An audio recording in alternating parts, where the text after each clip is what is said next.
Just looking at what transpired thus far for the last couple of days.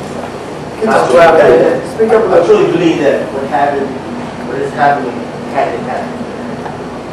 In order for us to take our ministry to another level, I mean, it's not like nothing about accident or all here. You know what I mean? It's something that really had to happen. And but you come in here to an innate group, you know what I mean? We have two people that's outside anymore. So they know when y'all left out, they see the smiles on your face. Sometimes people walk in, they don't walk out with a smile on their face.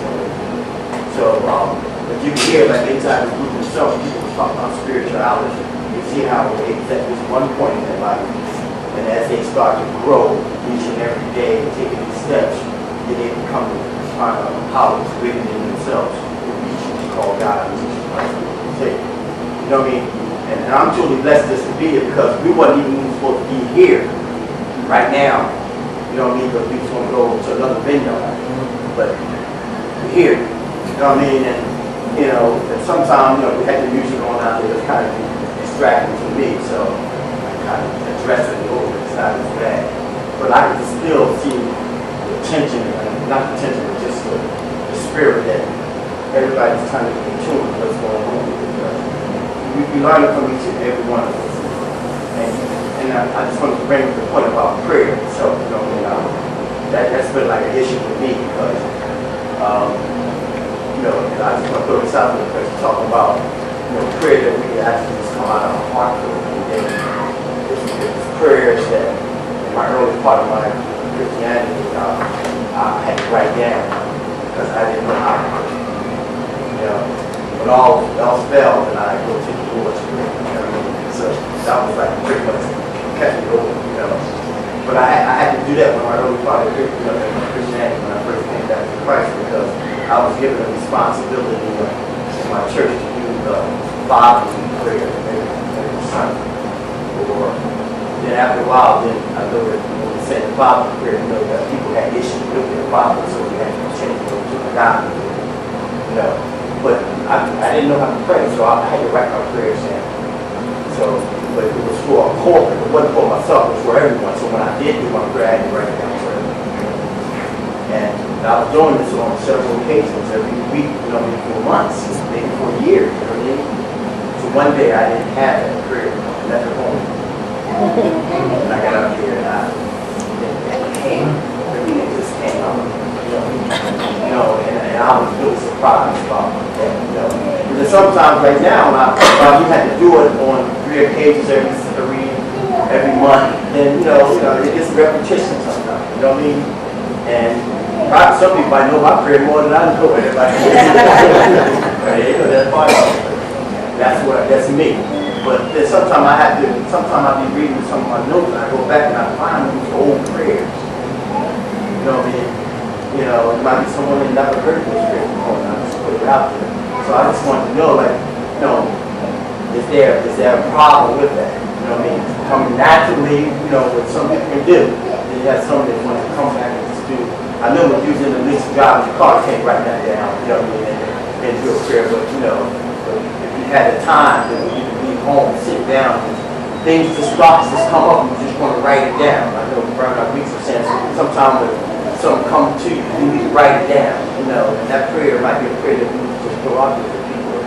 So I just want to throw that part of the prayer written, just come out of your heart. And just what we experience and what we're going to continue to experience. Every day is a blessed day for us as long as we Were you going to respond to that? Yeah, I just want to give David support on that. There's no better venue probably than what he has here. If he was going to set something up, I think it was no better than this. But when me and Ron walked into this area, I got a very powerful handshake. They seeing, activity coming in, people coming in from other places.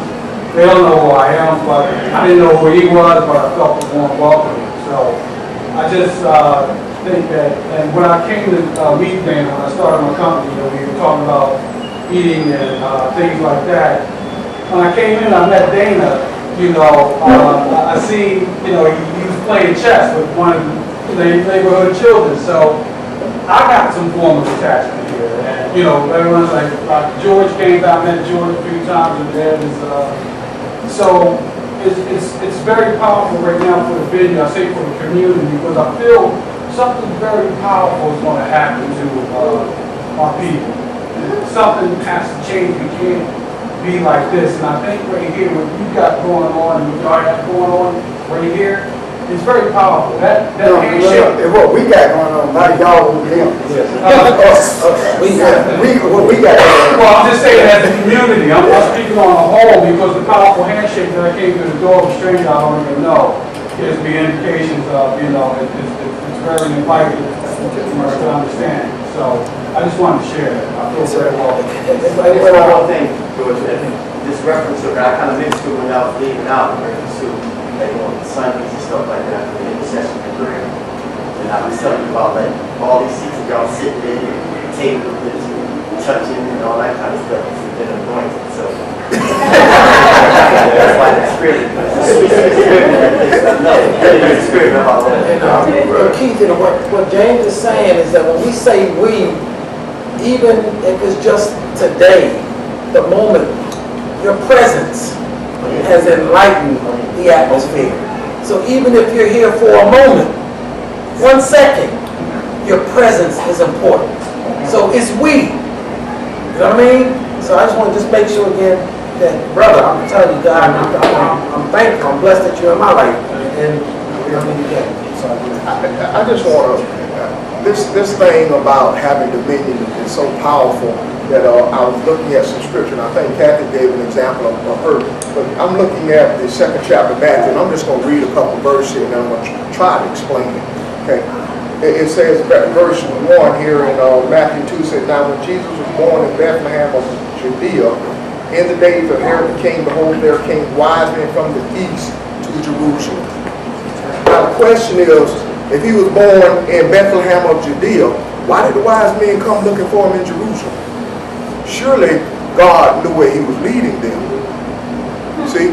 So, and a lot of things take place, and you get down to verse 9, it says, here's your answer right here. When they heard the king, they departed. And lo, the star which they saw in the east went before them till it came and stood over the young child, where the young child was. In other words, Herod was the dominion in the earth at the time. It was Herod who had to surrender that authority just temporarily, although his motive wasn't right. He says to them, okay, you have my permission to go and find this child. God didn't just send them to find Jesus. Herod did. So, how much stronger are you than Herod? Your motives are a lot purer. You are trying to recover truth. Stand on who you are. You have dominion. It wasn't until Herod gives permission that the star that God put out there reappears and leads them right to where the child is. So what I'm just saying to you, this is real. And if there's any part of the scriptures that we struggle with believing, it is the fact that we have dominion over these things. Yes. I'll put them on the spot now. Go ahead. I thought that I should bring up the actual meaning of dominion. prevail. Prevail, but it's to trot on to. And It's pressing and suppressing those thoughts that's going to try to tell you who you're not and what you can't do. It's basically what we're talking about with the dominion. It's the same principle as the first Psalm where it says that, and he meditated on the Lord day and night in the first Psalm. Night talks about the twist the truth away. Twisting the light away from you, twisting the truth away from you. So it said that, and he meditated on the Lord during those periods of enlightenment, as well as those periods when truth was being twisted away. That's the same thing as him having dominion. He had to take dominion over it, otherwise it would be twisted away. The way to keep it from being twisted away It's when things happen that begins to twist it away, recognize that there are an opportunity for the Father to strengthen you. That's all it is. It's not bad. And then I would like to basically go back to Daniel's question, because there was a question in all of that. Because he said is that, no, you start with where you are. That's where you need to be in order to get where you are going. And my other comment is that wait till you get to the point where you didn't fall on your knees and it didn't even bother you. Wait till you get to the point, to Walker, where you didn't fall on your knees and it didn't bother you because you knew you were still connected. Boy, it scared me. Well, we went around asking each other, do you get the point where you don't read the Bible? You become the Word.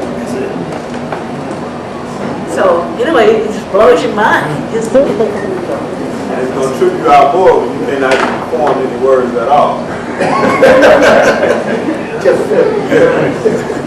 So don't feel guilt about that. Just be. I want to just take us in a little bit different direction, just so that we can make sure we hit on this point. I want to talk about the Ten Commandments a little bit. Just to hit on it, because we're all familiar with the Ten Commandments, are we not? In some setting. And my question to you is, there may be many of us who've not broken into the commandments or feel that we haven't. So my question to you is there anybody here who's, is there anybody here who's never killed anyone? Killed anyone? Yeah. Killed. When the commandment says thou shalt not kill, is there anybody who hasn't? Let me see your hands. That's good. I mean, don't be afraid to. Thou shalt not. I mean, we go down these commandments. As a matter of fact, let's just do it right away. Inquiring minds want to know. Let's see. This is an Exodus. I'm a retired police officer. Let's just do this. Exodus, I think it's the 20th chapter. Yes. 20th. Oh, okay, got it. And God spake all these words. I am the Lord thy God, which brought thee out of the land of Egypt. Thou shalt have no other gods before me. That's anybody had another God before God? Yeah. If you have, raise your hands. We'll talk about what that means in a minute. Thou shalt not make unto thee any graven image. And I'm not going to ask you to raise your hands on all of them, but I do want to know this. Anybody ever took the name of the Lord in vain?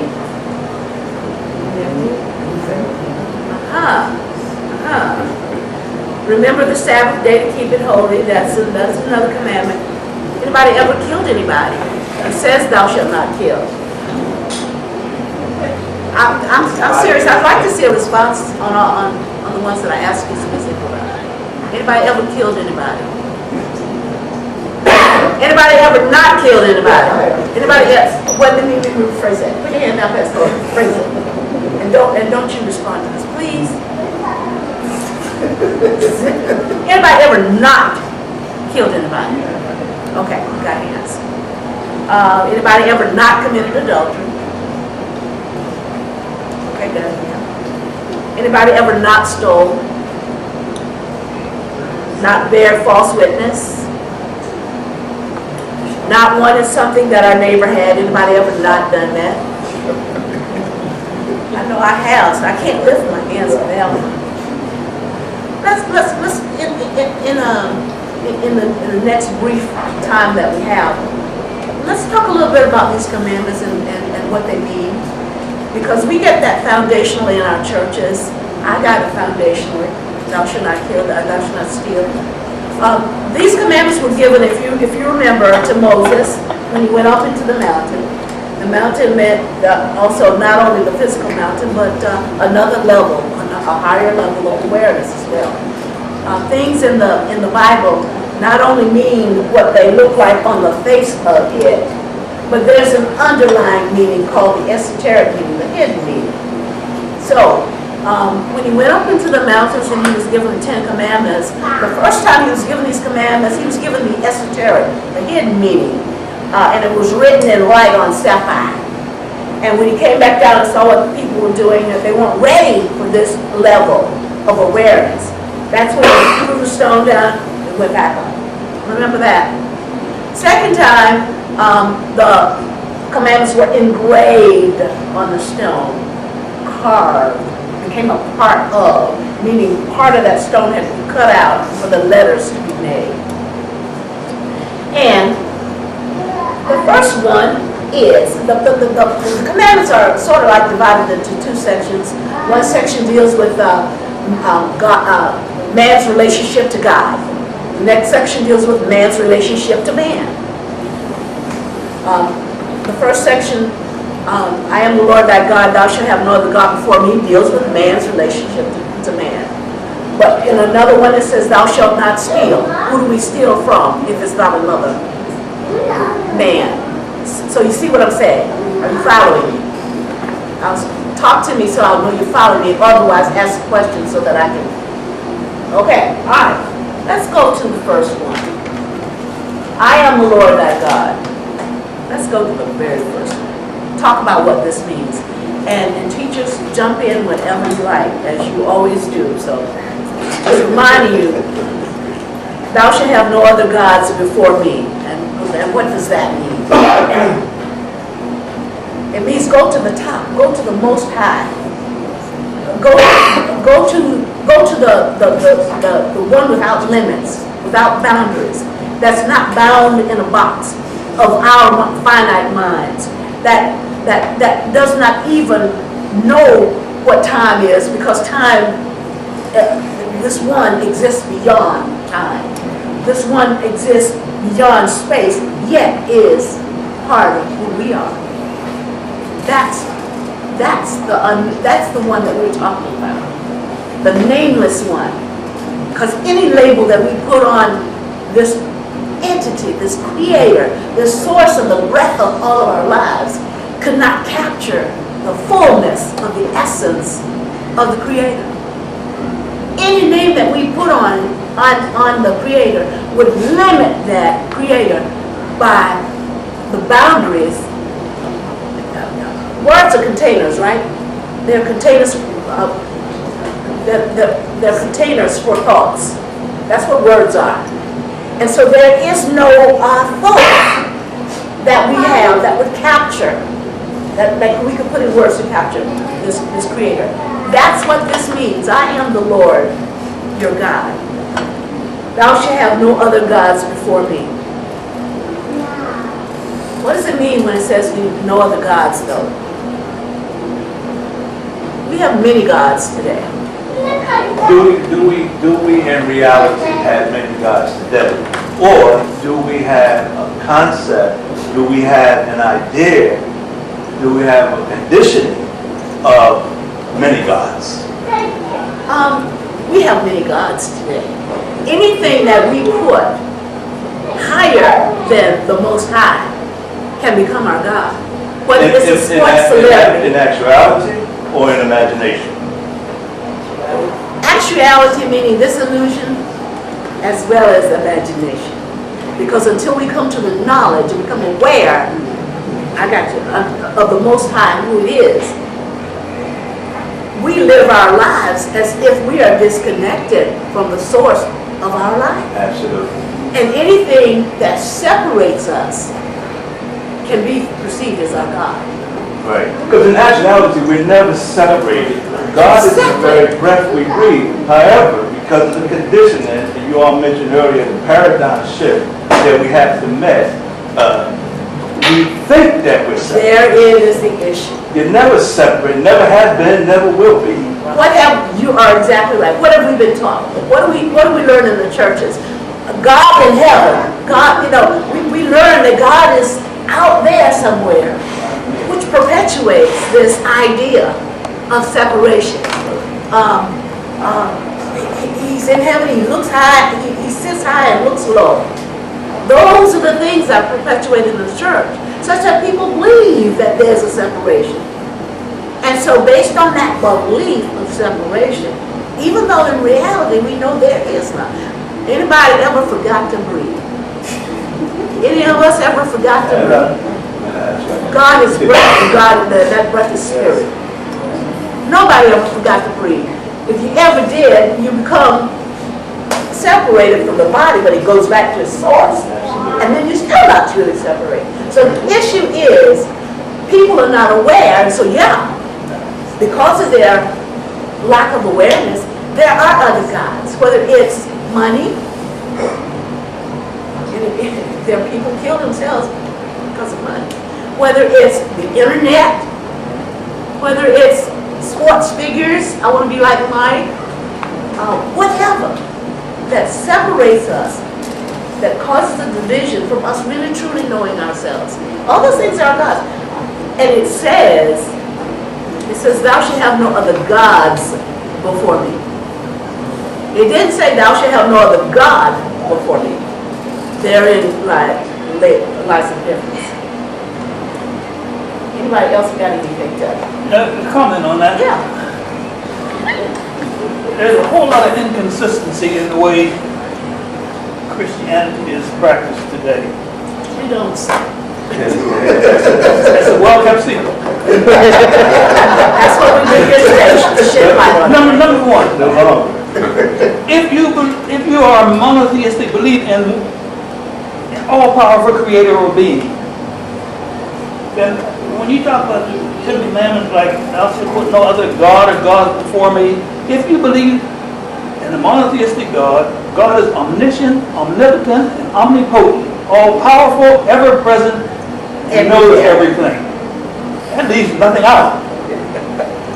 So you can't put anything before everything, because everything is everything. How are you going to go beyond everything? By being ignorant. By being ignorant. There you go. By the way, which is really the only sin, when it's all said and done, is thinking that ignorance and thinking that you're separated from your Creator. Like you said earlier, listen to Mark. I love it. Denise?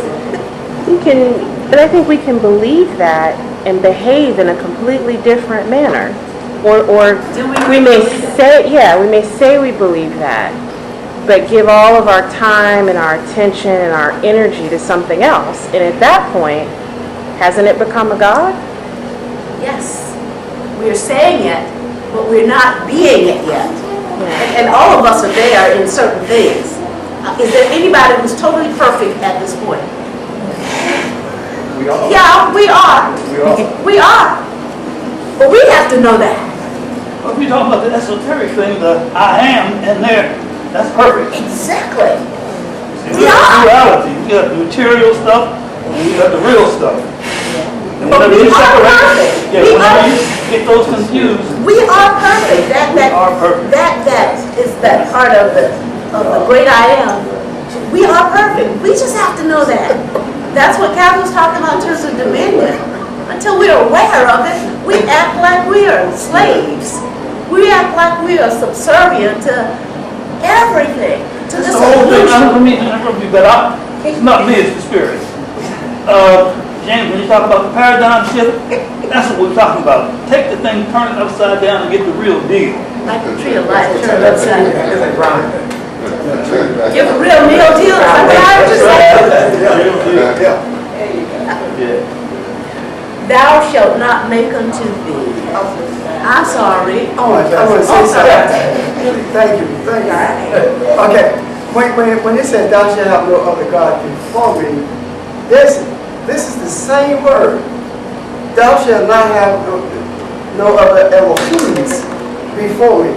There's two things I want to say about them. One thing is this.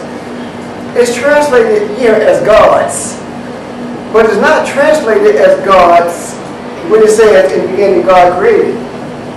That's the same word, and the Elohim is plural, no matter where you see it. If he had intended for it to be singular, he would have said Echad, which is singular God, one God. But it says Elohim, which is gods. So, that being true, then we have to be very careful about how we look at the translation without going back to the original language. The other thing is this. If he says, you shall not have other gods before me, then that must be that you're capable of it. If he tell you not to. Capable of it is nowhere else but in your mind. Capable of it is nowhere else but in your ignorance. Now, if he is saying that, then who are the gods that we created in addition to the things that Barbara delineated? There are other gods too. And they're in the pulpit. Ouch. And we have created the gods in the pulpit.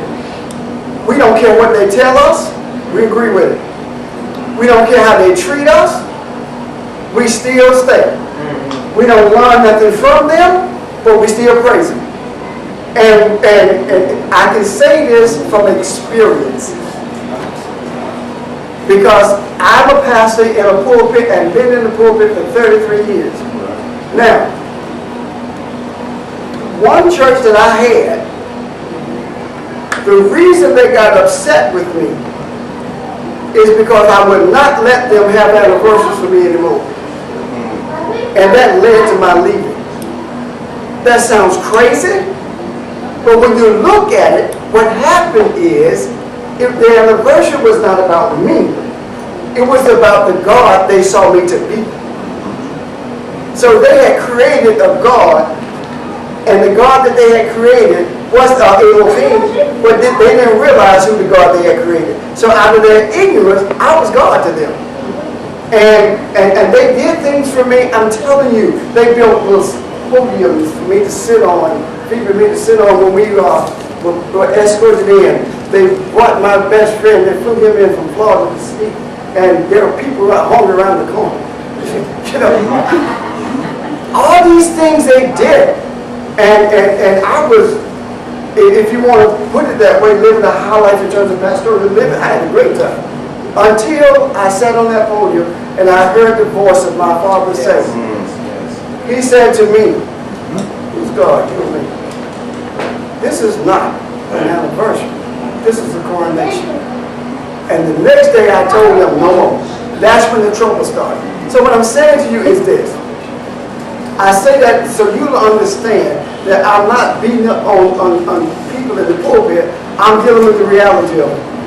The reality of it is that if we were going to a physician's office and he did not know any more about medicine than the gods that we have in the pulpit know about the scriptures, we would not go back or we would sue him for malpractice.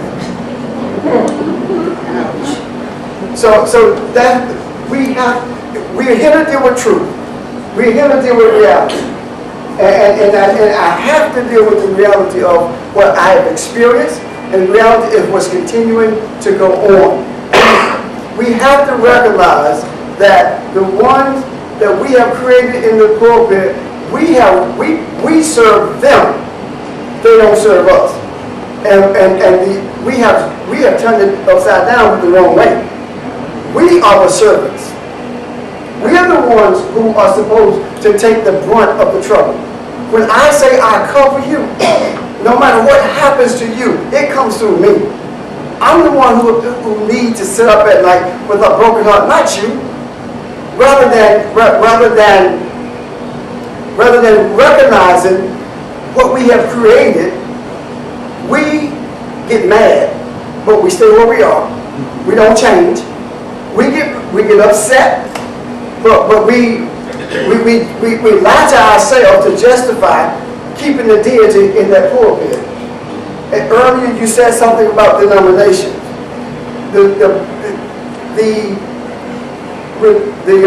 spirituality was never designed to be structured.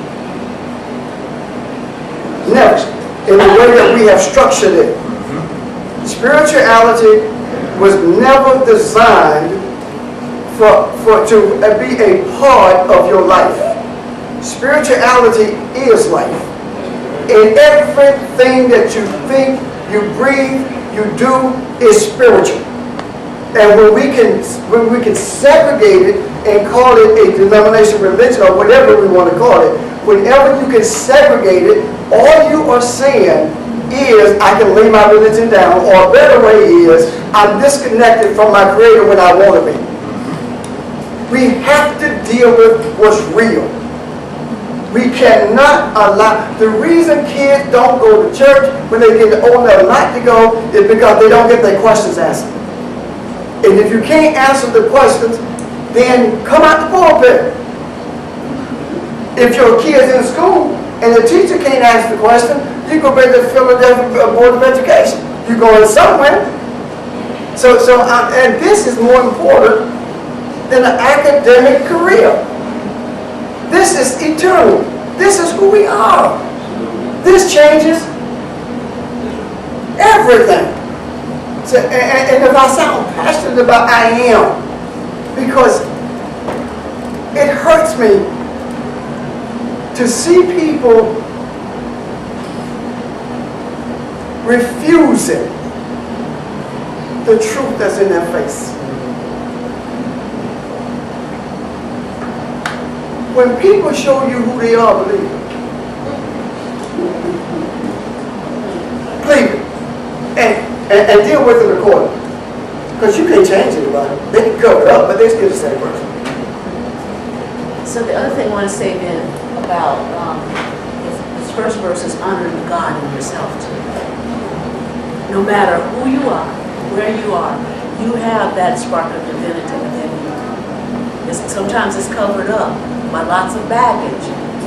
But once you start on this path, and the more you become aware of who you are, it's honoring the God in you as well. Which means that you're not going to do just any and everything. You're not going to say just any and everything. And you're not going to treat your fellow man or woman any and every way.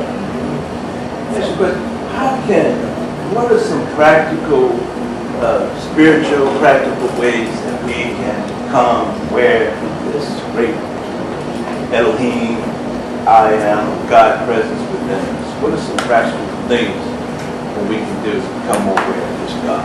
I can tell you that a lot of the stuff that keeps us from becoming aware, God is talking all the time. We don't hear because we got so many distractions. Whether the distraction is my day-to-day activities, I gotta listen to my music on the way to work, and that music gets in me, and I don't have time to hear what's being said to me. Whether that distraction is being caught up in my church activities can be a distraction. My church activities can be. I can spend 7 days a week and not hear Elohim. So we're going to talk about finding that, about consciously creating that sacredness, that space within yourself, so that you can receive over and over and over, and that spiritual verbiage, conversation that you can't hear with words. And so I would say one of the main things is to begin to reduce the distractions. If you're looking at TV all the time, that's a distraction. So whatever you do and whatever you spend your time doing most may be a distraction. But those are things that we don't want to do because they take sacrifice. That's right. We don't. The problem with reducing the distractions is then when the questions start coming up, we don't want to take responsibility for our actions, and that's part of it. And I see what you have here. That's the first part. We gotta be responsible for ourselves. And the more distractions we are, the less we have to listen and be responsible. So I tell you, that's real simple. Just desire it. Bob, I want to get to know you. I want to know who I am. Just desire it. And you'll see it'll start out. You'll make time. Yeah. that's probably the most important point there. Yeah. But aren't you talking about it's an individual thing? Yes. And the world is made up of billions of individuals. Yes, sir. So if you can't, the divine design is not meant to wave a magic wand and make it happen. It will happen when that paradigm shift that you were talking about comes. No magic wand, no shortcuts. Jesus didn't do it, Buddha, all the rest of them couldn't do it. You can't do it, I can't do it. Nobody got a magic wand. It's all in the divine plan, the evolution of the divine plan. That's the practical way. Nothing is so practical as a good fear, good idea. And you know what though? Once you begin moving in that direction, you find it so easy. It is a lot easier to just accept things as a divine plan and keep your life moving than it is to try to resist it. Like a Because snowball you can't change it. rolling along. There's nothing you can change that's in the divine plan. If I walk out there right now and a car runs over me and I'm dead, that is okay. It's fine. Because if I walk out there right now and that car runs over me and I'm dead and everything falls apart, then I can do what I'm supposed to do. Because my responsibility is the foundation. To lay a foundation. Your responsibility is to lay a foundation. Every one of us have the same responsibility. So nothing should stop. And the responsibility of an apostle is to develop somebody to step in the That's it. spot. So that don't miss a beat. Or somebody's That's right. to deal with it, you know? I mean, there are times that I prefer transition over what I have to do. Because I feel like I can be more effective from the other side as pure light. But because the Creator does not desire that for me, I have no choice but to do what I do. And until we get to the place where we realize, you know, you hear people say, I'm afraid to die. You can't do that. We get to the place where we cherish life so much until we want to transition. Because this is it. We cherish life so why? I believe that there are people who transitioned before us who knew the journey that we were on, and they are enlightening us as we travel. They are helping us along the way. And there are those who say, well, not true. Well, if that is not true, then the scriptures are not true. Because the scripture says that Saul went to the witch and had her to call Samuel back from the dead. And Samuel said, what you call me for? Yeah, as if he were busy doing something, if you really read that. So, and the other thing, the last thing I want to say at this point is that we can't have it both ways. We cannot say that God sits high and looks low, and then next time we say God lives in all of us. You can't have it both ways. That's confusion. The scripture says that he breathed the breath of life and he gave a living soul. So he's in all of us. So you can't tell me that he's over there and I got to go find him. He's right here. Wherever we are, that's where he is. So we have to have consistency, if nothing else.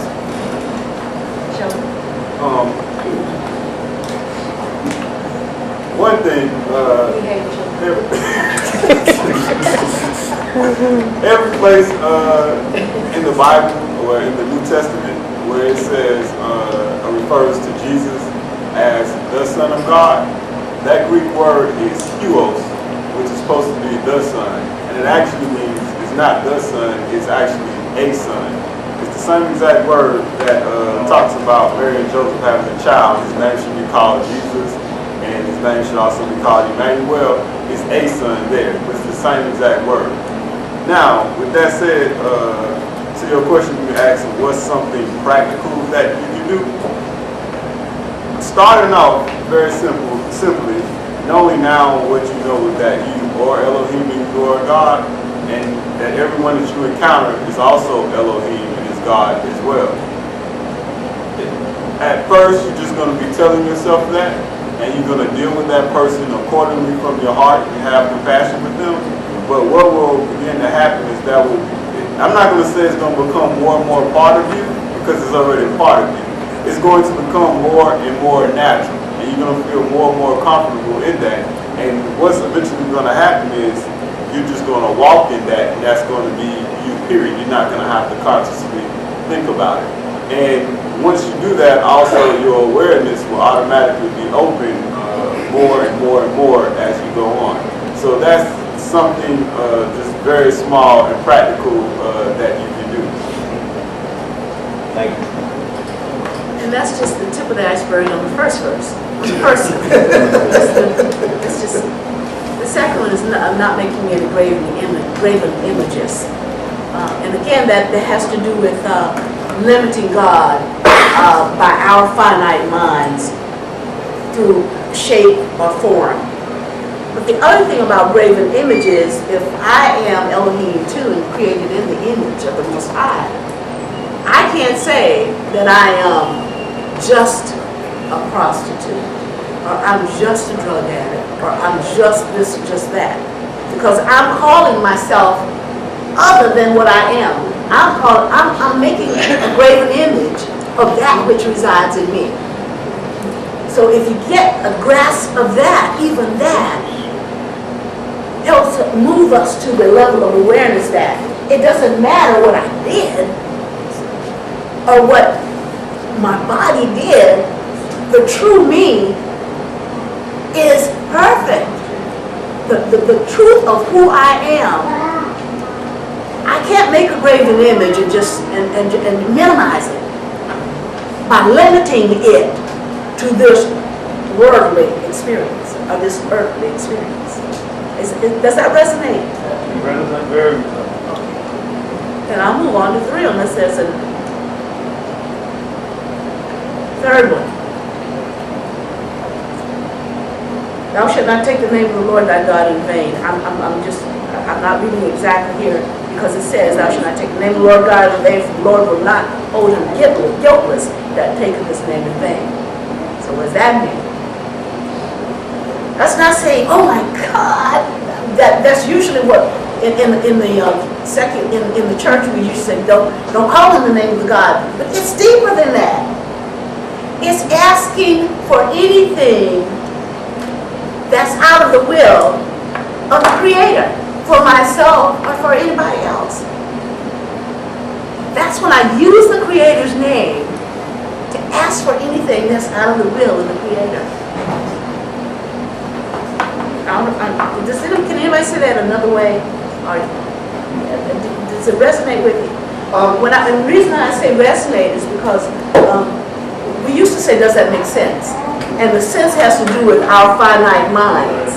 And we're beyond that. Everything has to do with vibration and energy.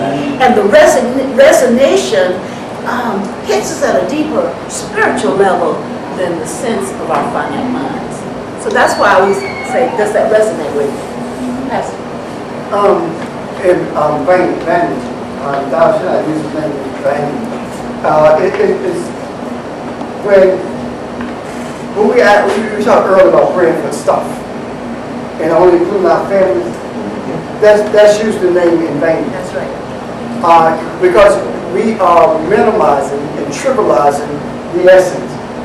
To give you an example of how to the depth of the respect and reverence that we need to pay to it. When I began some years ago, 10, 15 years maybe, I don't know how long it was, when I write God, I write G, capital G, hyphen D. And I left the O out on purpose.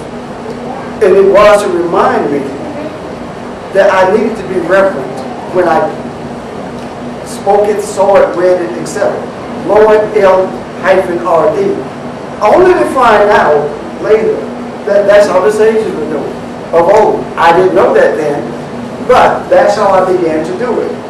So, I'm saying that whatever it takes for you, for us, for any of us, to maintain a reverence for the essence, not only of who we are, but the essence of from which we have come. We need to do that because we say, oh my God, that is nothing. It's better.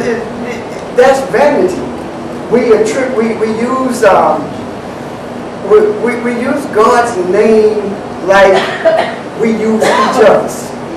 Like we use it not expecting anything to come of it. And that in itself is vain. So there are so many different ways that we can use it in vain other than what we with the curse word, that's the only thing we've been taught that's really using the name in vain. But it's far more than that. It is so powerful until the saints of old said Hashem, the name, as rather, and even with Yahweh, it is the way it is because it is an unpronounceable name. So all of those things that we're talking about, it's used in vain, attributing things to Him that what God, I tell you, go.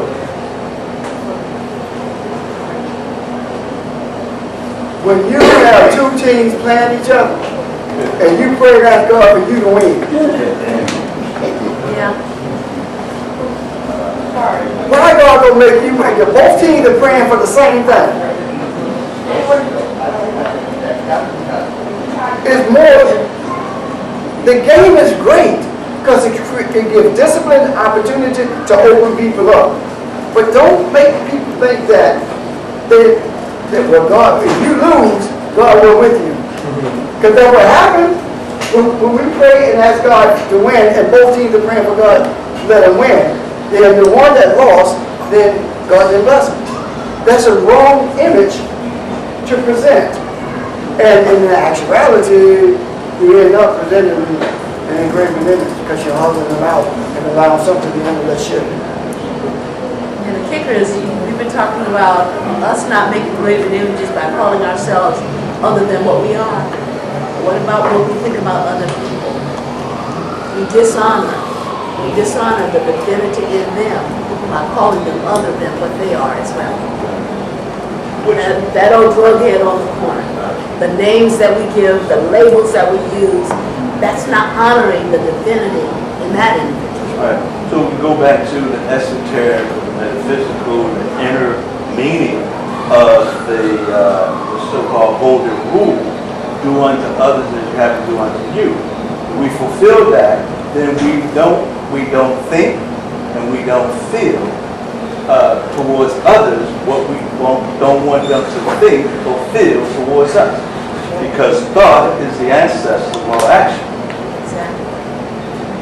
So that's how you fulfill it. You got to guard your mind, you got to guard those thoughts, guard those feelings, and don't think about others what you don't want them to think about you. Guard your mind, guard your heart, so it doesn't get in there, so you start meditating and pondering on that thing, and then guarding your mouth so it doesn't come out. By the way, meditation is actually one of the key practical ways of coming into awareness. Be still and know that I am God. Meditation is creating that space for stillness, and that's hey. Next one. I know we're running through it now, so. I'm sorry, Janice. I'm sorry. No. I'm okay. Sure. Yeah. Remember the Sabbath. To keep it holy. Remember the Sabbath day to keep it holy. How many of us know that there is no one Sabbath day anymore? We're living in that 8th day. We're living in the 8th day. It's continual Sabbath. That means that's why you can go to that space anytime. You can have that remembrance anytime. You don't have to wait till Sunday. Brother, you don't have to wait till you get on your knees. It can be standing on the corner talking to somebody and then just putting yourself in the you making the decision that you're in the presence. So I don't know what else to say about Sabbath except it's creating that. It's a conscious decision to just be in the presence of God. To I'm going to show the first is the end. Oh, you're going to yield to the pastor? I'm going to show the first, then you pastor. You say to live in the Sabbath. What the Sabbath actually is, it is that just being still, just meditation, just realizing who you are, and it is that constant state of prayer. So that's what the Sabbath is, a constant, perpetual moment of being there, every single moment. Not necessarily, we're not in the future, not in the past, but at that moment. That's what that is. The Sabbath is a state of being. If you look at Genesis, it goes through the first 6 days, and each one of those days were open and closed, except the 7th day. It says it dawns during the 7th day, but it does not close the 7th day.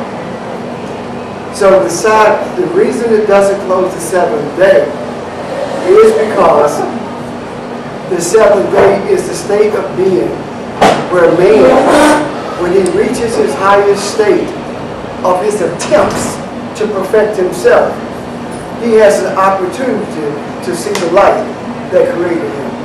So it's not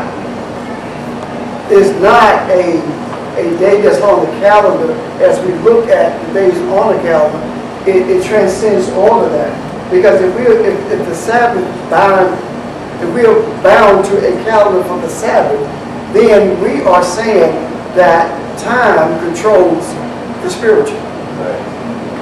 But if we understand that every day is Sabbath, and the day that every day that is Sabbath is the thing that we were talking about earlier when Kathy was talking about, we thought they were saying, it's because of the labors that we have been doing. It's because the interactions that we've had. It's because every single thing that we have done and everyone we've engaged was about enlightenment. Even when we're joking around, it's about enlightenment. It's about realizing that when it says that on the Sabbath Elohim rested, it's not, he didn't put up a chair and say it's done. That word rested is talking about he made opportunity for an inheritance. And the inheritance that the opportunity was presented for is an awareness of who we are. That's the inheritance. Think about it this way. You don't need the Father to bless you with anything. All you need to do is realize that you're one with the Father, and He's obligated to take care of you. Seek ye first the kingdom of God and clean, and His righteousness, and all this material stuff that you need to take care of this body in this earth will be added without you asking for it. I'm one of those people who don't pray for anything. I don't pray for anything. I don't pray for nobody in the sense that God bless them. No. When someone calls me and says that they're going through something, all I do is desire. My desire for every man is to know his Creator. And if I can desire for every man to know his Creator, then wherever that man is going through, he's supposed to go through it in order to see his Creator. There was someone we had to deal with in the sense of missing, the one who the person was. And I said to someone, we need to desire that this person be found before we leave. The day before we left, actually the night before we left, I got a phone call. The person had been located. And there were some other things that we desire, and then began to transpire. So what I'm saying to you is this,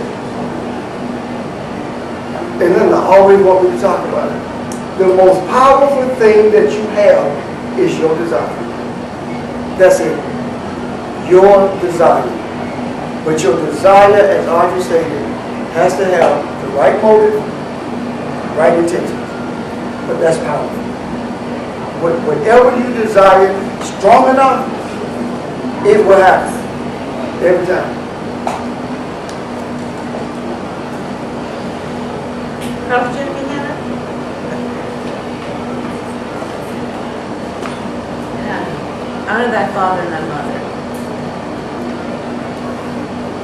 We know what it usually means when we say that. Don't badmouth your parents, don't disrespect your parents. Because there's a promise attached to this. Honor thy father and thy mother, that thy days may be long upon the land which the Lord thy God giveth thee. Well, there's a bunch of things in that one sentence. And it has more, we usually get the physical part of honoring and respecting your natural parents. But there's an underlying meaning to that as well. And even if we say part of that is not all of it. There are so many different depths of interpretation of the word that there was one sage that took the first word in the Bible, in the beginning, in, and a book later, we still didn't have the totality of in, because it could mean several different things. Honoring thy father and the mother has to do with becoming aware of who we really are and honoring that. And honoring that, the masculine, feminine aspects of that. And I don't mean gender. I mean giving and receiving, which is what it's all about. We always say God so loved that he gave. When we emulate the Creator, we give without intent, without expecting anything in return. But also, we have to learn to receive as well, because the connected part of us says that somebody may have what I need, and I have to learn to receive it. I can't be so arrogant. I can't be so high-minded that I can't receive it. Which means that even that individual who's battling something can give me something. And I have to be able to receive it. So it's honoring the traditions of, and that tradition, I mean not natural traditions, but esoteric traditions of knowing who we are. Yes. Early on, you talked about androgynous being. Yes. Male and female, not necessarily in the sexual sense, That's right. but as polarity, positive and negative. Exactly. You look at being created in the image and likeness of God, having that androgynous internal, that could be looked at as father and mother. So you honor that, you're honoring yourself, you're honoring the God within you, the I am. You can't violate that. And how does that play out in the natural when we don't do that? When we don't honor that? How does that play out in the natural? How does that manifest itself? Not spiritually, but in the natural, you don't honor your father or mother, that's the seed of dysfunctional family. That house divided against itself, not stand. And it manifests itself when we have rappers who call feminine females certain things. Collectively, we have a house called the world. We have that prevalent in your music and radio and whatnot. In all aspects. Everybody talks about, I don't know what's happening in the world. Things are going crazy. Because all that kind of stuff is perpetuated. You turn on the radio, you go to a club, you hear that over and over again. And you got to be careful, like a computer. Junk in, junk out. You're going to die to that stuff. Well, you know, one of the things we say, I got you, Pastor, because I know you want to say something. One of the things that we say is that, wow, when people say, oh, the world is in chaos, we see it as opportunity. We see it as an opportunity for life and for transformation. That's right. So while other people are dwelling on the negative, because of who we are, and because we honor that tradition of that, for lack of a better word, I'm using tradition, but honoring that knowledge and awareness of balance and of who we are, and the fact that we have dominion, and that we're not listening to all of that negative stuff. We can change, literally change and have literally changed things. And before I forget, before the night is over, the concept of love and the concept of light. Both of them are very powerful. Naturally, I have love for my brothers and all, but I like you folks, and I want to say that before the night passes. Thoroughly enjoy you. Pastor? Yeah, the idea of, when we talk about the world being bad and stuff, first of all, the reason the world is the way it is because of us. The way we think. Our chaotic thoughts. And what we're in the process of doing now is to bring in some order to the disorder of it all. So when we began to see things being, darkness seeming to be more prevalent, and things seem to be, everybody seems to go to hell on a handbasket, so to speak. Everything seems to be bad, or getting worse. In actuality, we're responsible for that. And we're not responsible all because of the chaotic thoughts, but when you begin to bring order, then chaos begins to become more visible. So, because you cannot fight it on a physical level or a spiritual level if you don't know what you're fighting, if you don't know what you're dealing with. So it is not, to me, it's not a bad thing with all the stuff that's going on to me. Because it brings it out into the open and gives us an opportunity to address it, not only in our thoughts and our desires, but to verbalize it so we can have the input and assistance from other like-minded people who have the same desires. And to Dana, when Dana was talking about our coming, and I don't think that we came here this evening because we wanted more space or needed more space. I think we came here this evening because of the law of attraction. Light drew us here. Because there's something we needed to take back from this place. And there's something we need to leave in this place. So we're here for a reason. And everything in my life has been different. Now that I look back at it, ever since we came in contact with each other, in terms of my brothers and sisters, my nieces and nephews, all the folks. Sheldon was teasing me today about, when I was talking about Dana here with this and Melissa gone with the kids. He said to me, your family business is outreach. That's what we do. So I'm saying to you that the outreach that he's speaking of is different than the outreach that churches speak of. We're looking for nothing in return except to bring light to mankind. That's all. Nobody's trying to get a dollar. Nobody's trying to get a leg up on anybody. We're just looking for an outcome of enlightenment, period. And that's what makes it so powerfully important. Barbara said we must learn to receive. The hardest thing for givers to do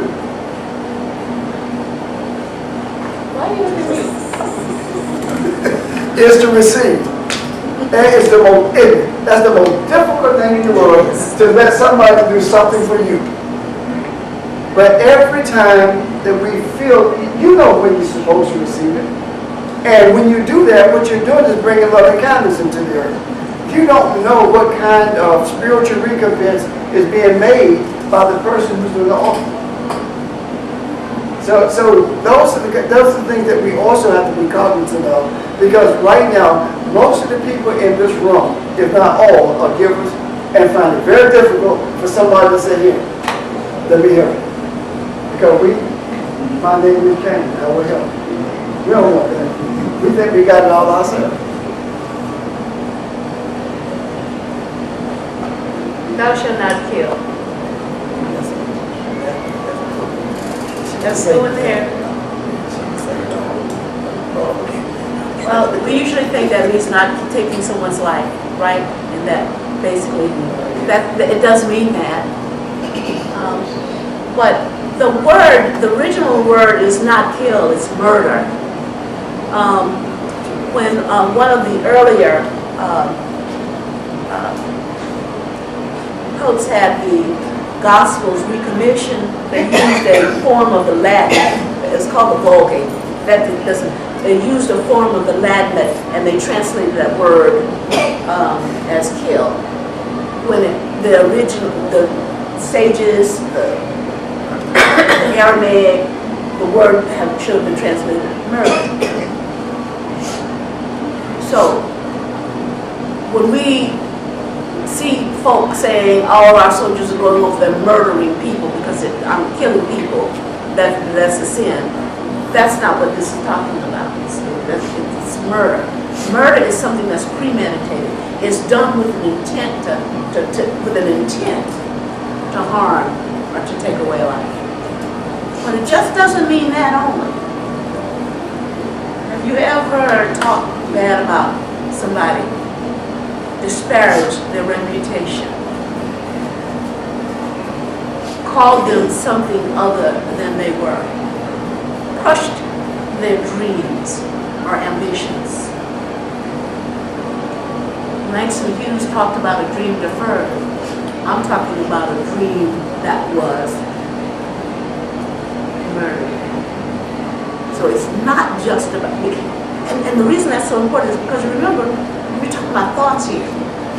We're talking about things that crush the individual's creativity, that which forms that thing before it ever manifests. That's murder as well. So it goes deeper. So my question is there anybody here who has not killed, has not murdered somebody at some point in time in their life? We haven't always been at this level of awareness. Come on, be honest. So when the word says thou shalt not kill, we can't just be the one. Now that you understand that it means more. It means more than actually taking somebody's life. Because the life, as Pastor says, once we are at this level of awareness, what's this? This is just the vessel that we live in. The real us is spirit. So if you kill this vessel, that's okay. I'm going back to create, that doesn't matter.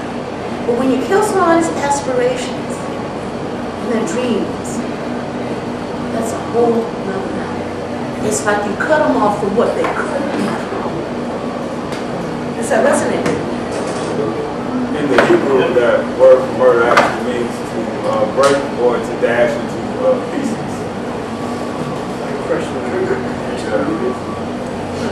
Think about it, strange. You can do that to your own children.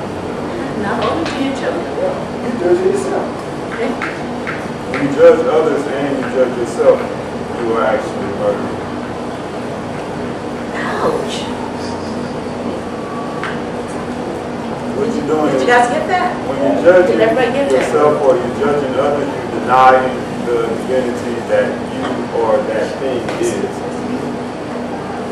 And so basically what you're saying is that thing is not of God or not God when God and you are God or responsible for all of creation. So it's almost saying the equivalent that God messed up and he created a bad person.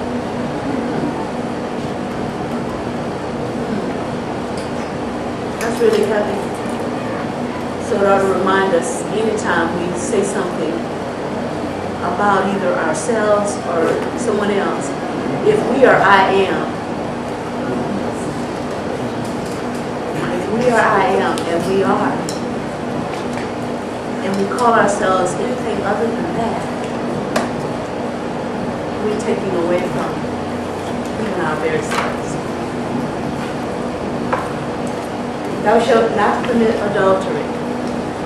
We're getting to the end of this because I see, wow, I looked at the time, it was 7 o'clock, we're now 7:30 almost. When you talk about spiritual things, spirit is not bound by time, but we're going to try to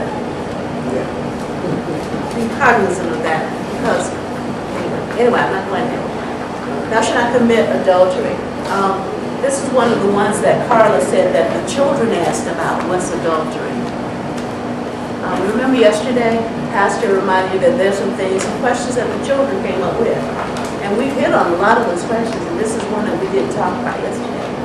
But What do we usually think about when we think about adultery?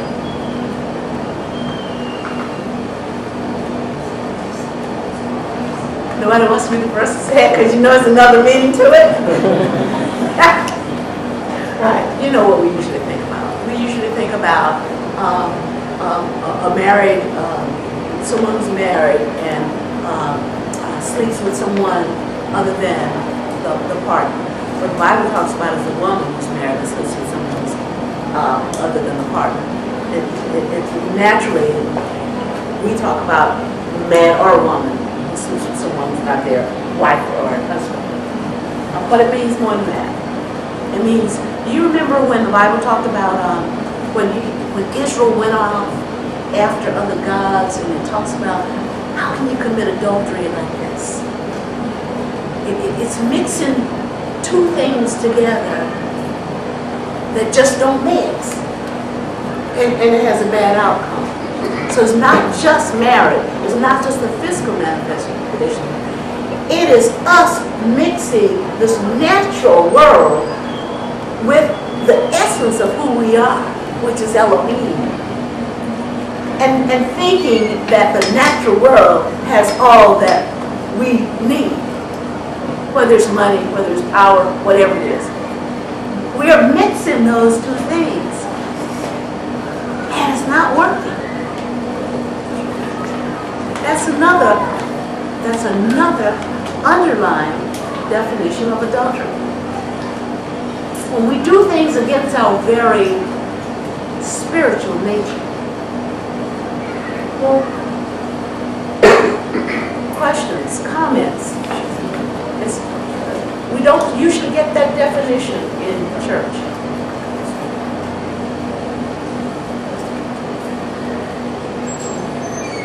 Does it resonate with you, or you want me to just go ahead and do the next? Or are you just thinking, Janice? Well, there's something I was thinking about. Another word for contamination, I think, is something that's been adulterated. So I'm thinking about cases where, you know, we take truth and we mix something in with it to make it, maybe make it fit something that we desire, or even try to control other people with it. We just mix in a little bit of something else. It becomes adulterated. And that's why you hear people say, I want this to be unadulterated truth. So it's mixing two things that were never meant to be mixed together and get it out. Thou shalt not steal. I'm sorry? I'm just saying, that's why you got 1,000 religions out there. Everybody want to take a little part of it and say, you know what, I like this, but that doesn't quite fit what I want to do. And you just change one little thing, you know, all of it now is bad.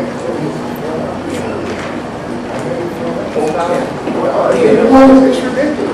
But that's what we do as men. We create, we don't like the truth. There's only one truth. So we'll take part of this thing and make it and create the God we want him to be. You know, we don't worship, we don't come to God, we bring him to us. Okay, this is the God I want, this is what I'm going right here.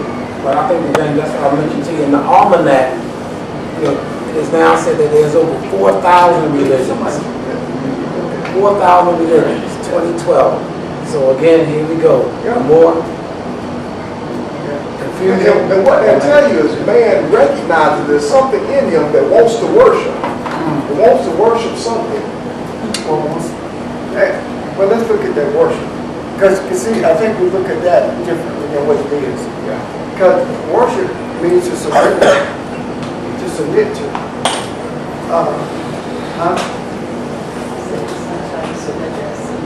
No, but that's what it means, to surrender. And they that surrender to him, is they that worship him must worship him in spiritual truth. They that surrender to him must surrender to him in spiritual truth.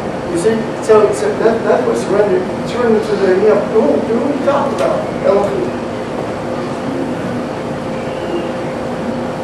A comment, the word religion comes from a Latin word religio, which means to bound to, like we're talking about, submit to, come into bondage under. Yeah, like where we get bigament from, biggest, and we have it actually changed it to what we want it to be. When we talk about religion now, we're not talking about connecting with the scriptures talking about, or becoming aware of that connection. You know what I'm saying? We're talking, honestly, when we talk about religion, we talk about going to church. We don't go to God, we go to church. And there's nothing in the scriptures that says go to church. It says go to God. Now, I'm not saying that's a symbol. That's not what I'm saying. But if words are powerful and important, then instead of inviting somebody to go to church, you should invite them to come to God. I want you to know where I am. I want you to come to a place of enlightenment. But if you're telling them to come to that setting, church circle, the Latin word from which it is derived, means to walk in a circle, to travel in a circle. Circumstance comes from that. Circumvent comes from that. So we have to, even though we use the term church, like Barbara said earlier, we understand what we say, God, we're talking about, mention number one. I use the term church. I'm not talking about church in the sense that it is promulgated in a way that it separates men. But I'm talking about in the sense that it makes us aware of the connection that we are. Not have, but are. Thou shalt not steal. Lie, kill, cheat, steal. This is talking about our relationship with each other, mankind. Stealing is taking, using, receiving anything that you don't have permission to have. But stealing also has to do with being anything other than what you truly are as well. So it's not just taking something materially. And you see how this flows back to what we talked about earlier? I mean, it's like some of these repeat themselves to some degree. And when they repeat themselves to some degree, that's a flag that says, really pay attention to this as we relate to each other. Pay attention to this. Don't take somebody's reputation. Don't take anything that you don't have permission to receive or to use. Don't take it. That means for yourself too. Don't steal from yourself. Also talk about being deceptive. I'm sorry. Being deceptive. Being deceptive. Yeah. Stealthy. Thank you. Elaborate on that a little bit more. Well, Stealthiness and deception. Well, the deception, I'm afraid happens every Sunday morning. People come hurting and want something, and they may leave feeling good, but you really hadn't done anything for them. So, and I'm not just speaking from my experience with the churches that I've been to, that, we've all come out of a different environment in searching, and it took me years of searching because I wasn't getting what I was looking for. But you end up hearing something, you hear words over and over again, and it may bring about a good feeling to you, but it's not bringing you deliverance. It's not making you question what you think you believe, or who God is, or who you are for that matter. So we receive all the time from the pulpit. We are, and I'm not, again, just talking about my experience because I don't want to offend anyone. But that's one of the ways that what this is talking about. By stealth, is talking about coming in and doing something silently without people even knowing you're doing something to them. There are people that trust you, and you manipulate things and do things, in an underhanded way. That's by stealth. They don't see it coming. They don't know what your motives are. So I mean, this thing is talking about more than just the words on the page. It's talking about your motives and your intentions for mankind. So, the one thing we kind of mentioned yesterday, I mentioned to him the fact that anything you can think of I have in my family, whether it's somebody on drugs or somebody in jail or whatever, I have it. And maybe the reason I have it so I can have compassion for mankind. But if I didn't, would I care about other people's problems? You see what I mean? So you have to see us in this thing together, and your motive has to be for mankind. If you want to help somebody, don't take advantage of them. Don't take advantage of them. Do what they think you intended to do. Let your intentions be known.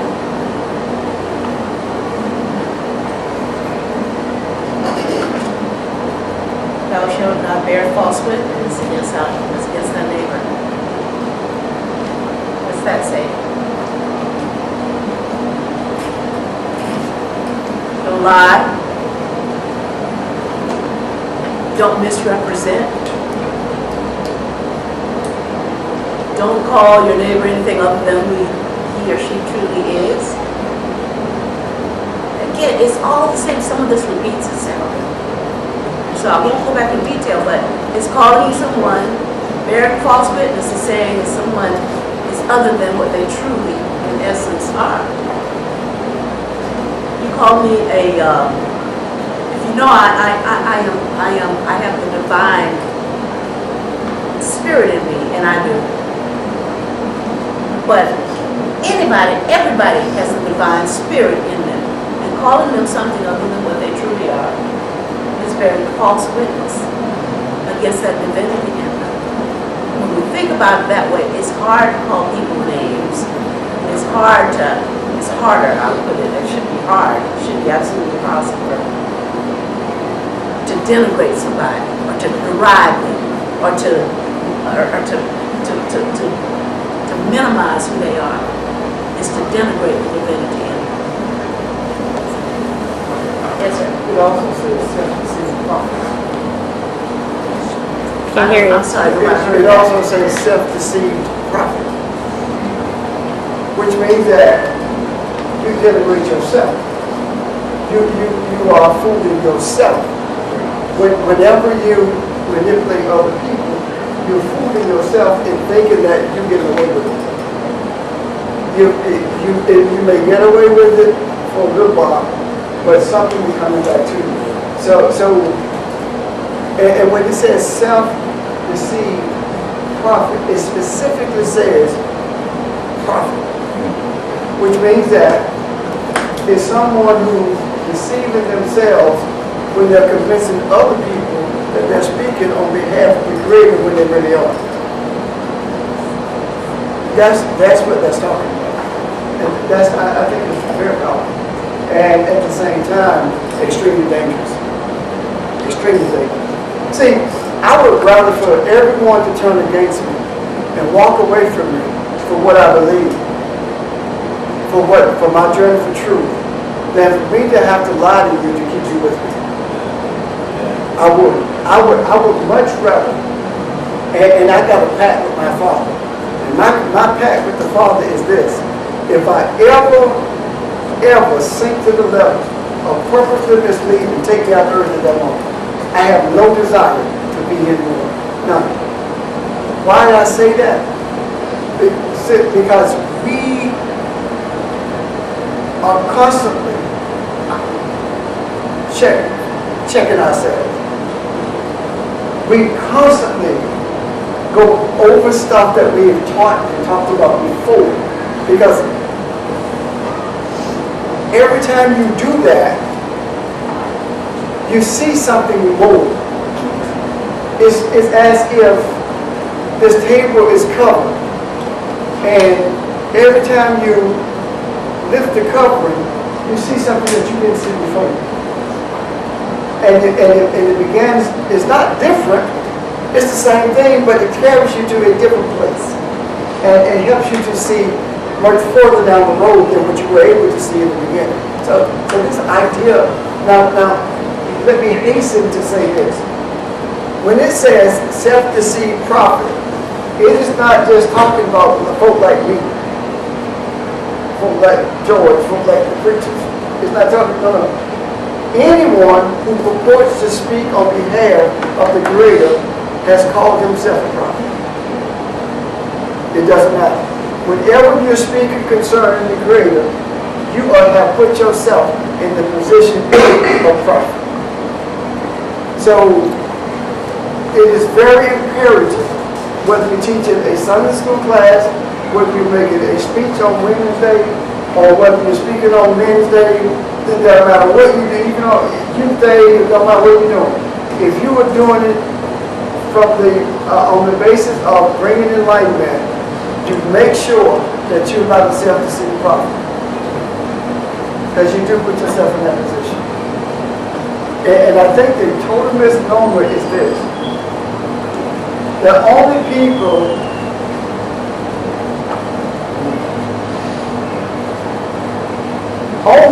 who are ordained can preach and pastor. I don't see that in the scriptures.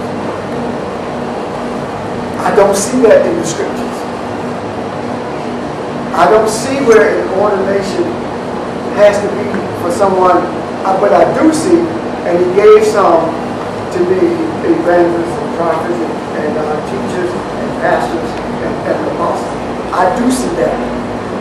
I do see that, but I don't see the ordination part of it. What am I saying to you? The reason I was ordained, the reason George was ordained was control.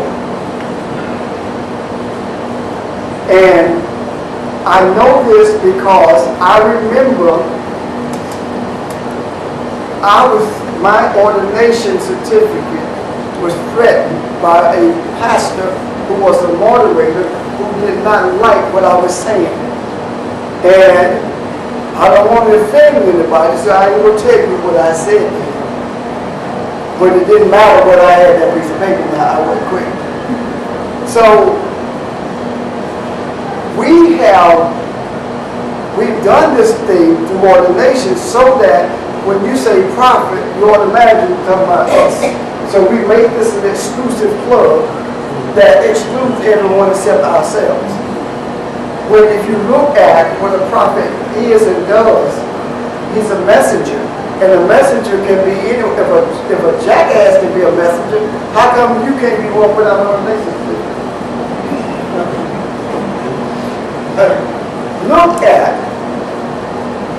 Look at how much understanding, enlightenment, and expressed power that has been manifested through a female who does not have a license to preach, is not ordained by anyone other than the Creator. Right here. So that ought to tell us something. That ought to tell us something. We need to be very careful when we start, certifying folk to do stuff. If the Creator doesn't certify you, I don't care how many pieces of paper you have. When I was called into ministry, my desire was to go to seminary. And I remember that one day I was on my face praying, and he took on the lead. I was just a person. And I heard the Creator say to me, God said to me, you will not go to a seminary, I will teach you. And from that day to this one, that's what has transpired. So, it is your desire, and you say, well, how do you determine people who are not going to be accepted, right? Well, you're not doing that anyway. If you have a desire, you will draw people to you for truth. If you have a desire for truth. If you, the sages say when the students are ready, the teacher will appear. So if you have that desire, you will draw people with truth to you. That is one of the reasons that we are here. We could have very easily have done the teachers forum. Well, we couldn't have, because it wasn't ordained that we were supposed to do it that way. But South Carolina would have been a whole lot cheaper. But it was not about the amount of money that we individually and collectively spend, or in the process of spending. It's not about that. When we said that day that we were coming, none of us even thought about what it was going to take to get here other than more than plane coming. We knew that it was Creator, and anything that He desires, it works out. And it has worked out perfect. Perfect. How many times have you known this many people travel together, be around each other that long, and don't be fussing at each other? Other than the fuss and shit. Well, let's finish off this with the thou shalt not covet. Okay, we're talking about the Ten Commandments. The Ten Commandments are sort of like teaching us right relationships to get how to get it right with each other, and it guides us toward right relationships with the Creator. We can get it together with each other. It automatically allows us to get it right with the Creator because we and our Creator are one. Covet means to, again, doesn't this smack of thou shalt not steal again? Very, very physical kinds of things you think about when you think about stealing and coveting. But remember, coveting also has to do with the mind. When you covet something someone else has, that means you want it. You envy them. You wish it was yours. And covet has to do with your mind grasping hold on that. And probably covet ends up in the actual physical stealing, in a sense, too. So to covet something says that somebody has something that you want or you perceive to be lack.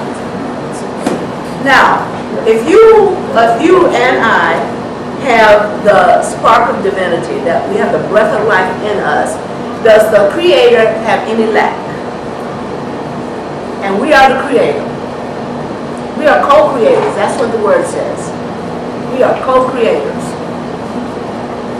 So when we get greedy, we want what someone else has. I don't believe that it's right to want. What we can say is we can have just what you have. I can have just what you have. But when I covet exactly what you got, then I stifle. There may be something else that the Creator has to give me that meets my need better than what I think I need from you. I'd rather get it from the Creator than to target something that you have, which might be the last thing in the world I need. So, Ten Commandments are a little bit deeper than what we think they are. I'm not going to belabor it. We've talked about it. There is so much more to it. And if we did it again, maybe next year, it would even be a different layer. Because as we grow into awareness, that's what happens. We peel back that onion until we get to the core of the essence of being. So, we've only scratched, if that, the surface.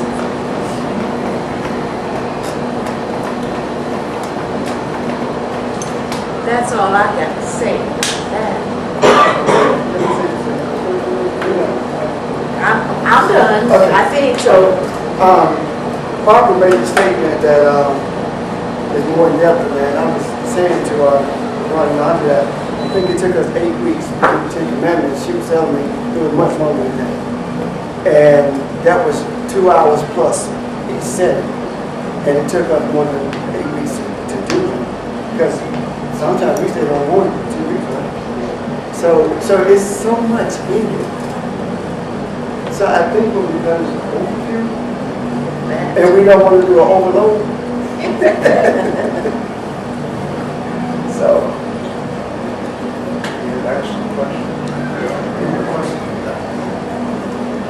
What we want to make sure is before we leave is that if there are any questions that anyone has, I mean, this is a time where we have gathered together as one, and in leaving, I'm just hoping that if there's any thoughts, any ideals of how we can truly appreciate the importance of the I am presence.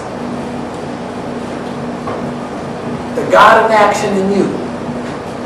What can we do to make a difference? And Barbara shared it earlier, and in our affirmation, I am the one that can make a difference, but we are the ones that can make a difference. And And the international ambassadors, we talk about our for-the-school model, our home, our community, our place of employment or training that we are involved with, and the church that we are.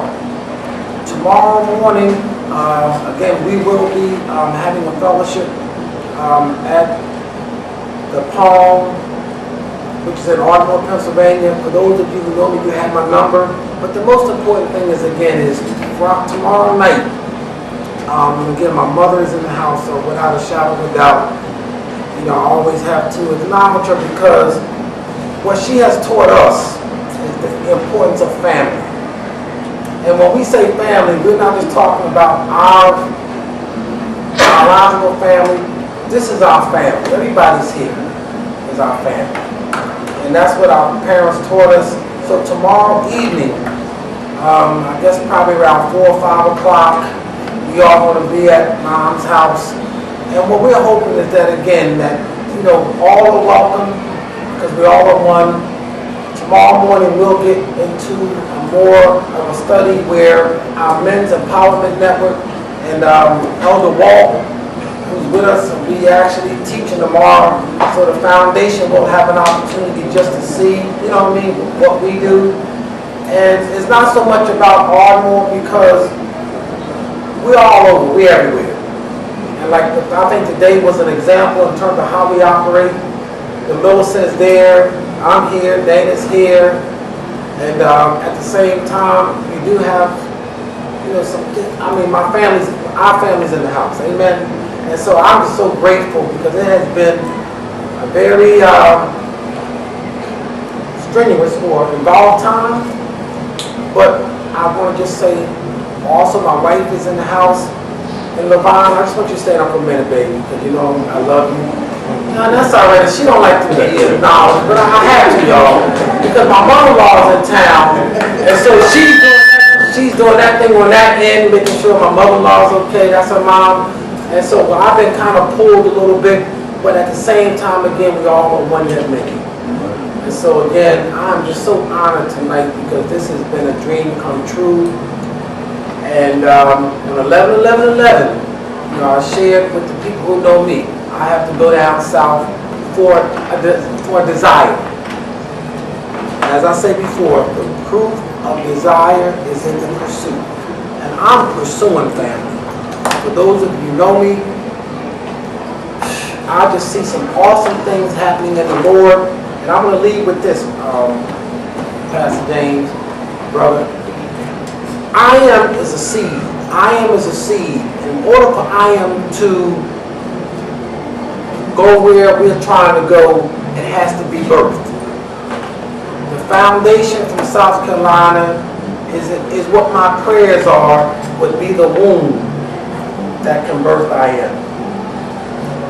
I'm just putting it out there, you know, just in the universe, but in order for I am to do what it has to do, it has to be birthed in good soil. It has to come through that womb. And today, as I shared with Ron, when we had looked at the foundation of that tree, that root, that one-ton tree, that for some reason the wind blew over, but there's a womb that has to birth I am. I'm just keeping it proud, I don't know. But I think when James talked about South Carolina and Philadelphia, we know about the history of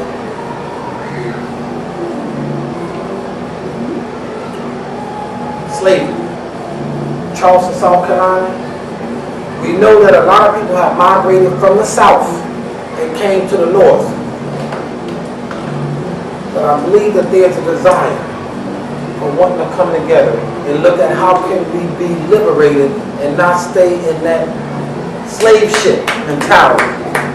But how can we be liberated and be who God has ordained for us to be, the Elohim that we are. So I really see something happening. Some people mention to me, well look, next summer can we go down south?